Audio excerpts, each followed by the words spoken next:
Luka Doncic and the Dallas Mavericks won a nail-biter last night over the Minnesota Timberwolves, 110-108.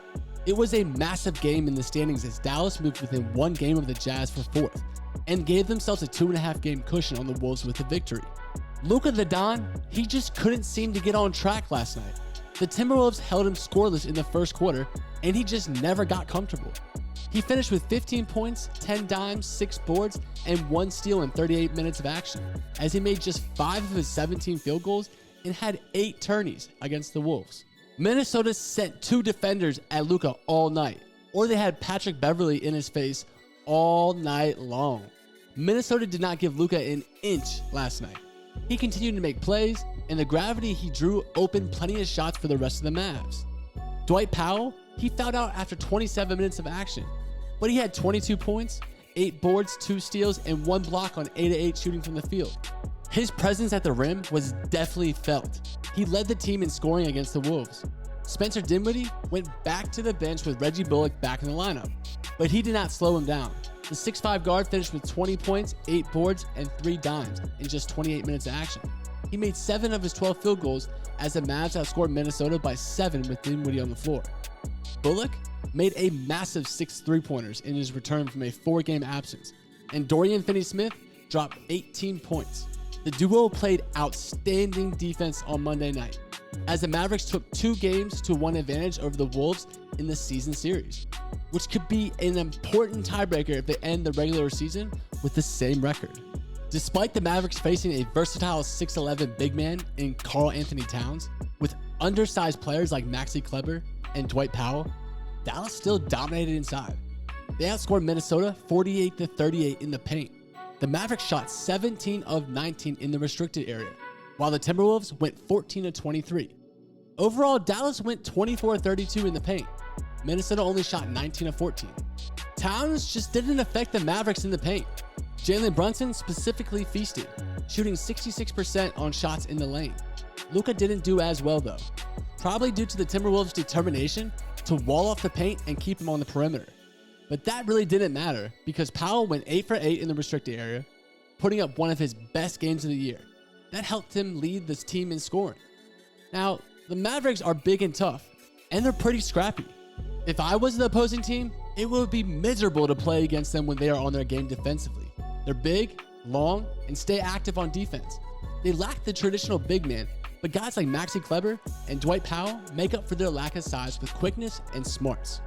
Luka isn't particularly athletic as well, but he's big. He knows where he should be on defense. Wings like Reggie Bullock and Dorian Finney-Smith aren't lockdown defenders. But again, you guys, they have long wingspans and they're super aggressive. Brunson isn't very big, but he's built like a fire hydrant. And like a lot of guys on the team, he has an incredible basketball IQ. The Mavericks deflected passes by the Timberwolves all night long. They dove for the loose balls and fought for every board. Jason Kidd has turned the Mavericks into a team of fighters, and it's helped them win games this year. Now, if you're a true Mavericks fan, you know the last 2 seasons were a tale of Luka putting up monster numbers and losses because the role players around him couldn't hit the broadside of a barn when it mattered. That happened less this season, but still has a tendency to plague the Mavericks in close games. Not tonight, you guys. Bullock and Finney-Smith shot well all game long, but especially in the fourth quarter. The pair combined to go 3-6 from deep in the fourth quarter. Both hit key shots late in the game. After the 15-minute delay at the start, there was a lengthy interruption in a wild finish. Minnesota trailed 110-107 when Patrick Beverley was fouled going up for a 3-pointer with 6.5 seconds left. An official ruled the foul was before the shot, meaning just 2 free throws, with Beverley and coach Chris Finch disagreeing loudly. After missing the first free throw, Beverley missed the second on purpose, got his own board, and Doncic was called for the foul that was overturned on a Dallas challenge. Beverley chased down the jump ball from midcourt near the left corner. Before he could put up a 3 that went in, Doncic fouled him again with 2.5 seconds to go. Beverley made the first free throw and missed the second on purpose again. The Timberwolves couldn't secure the loose ball before the clock expired.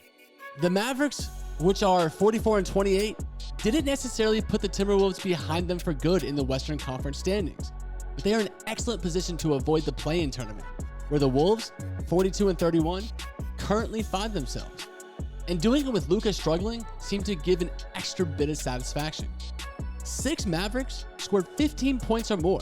That's the first time that's happened since April 23rd, 1989. See, I told you it was an unusual night. But you guys, I have a question.